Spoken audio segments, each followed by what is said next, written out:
Hello again! Today, we're going to have a problem.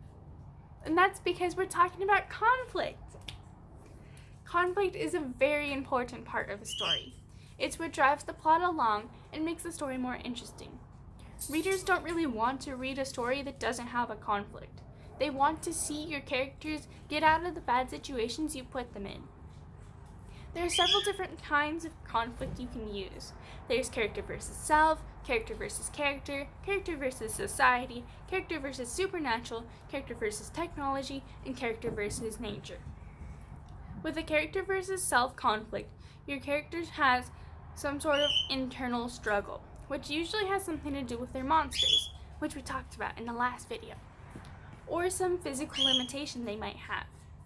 Character versus character is when your protagonist goes up against your antagonist directly in a one-on-one kind of battle.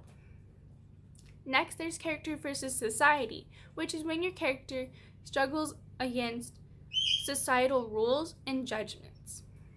Character versus supernatural is when your character faces some sort of magic, monsters, or spirits, anything science can't really explain. Character versus technology is when your character goes up against some kind of computer, robot, or any kind of artificial intelligence. And lastly, there's character versus nature, when your character goes up against a force of nature. Conflict can be anything that stands in the way of your character getting what they want. For today's activity, I want you to figure out what kind of conflict you want to use, and then make a list of all the possible things that can happen to your character, the character you made in our character activity, or a whole new one if you want.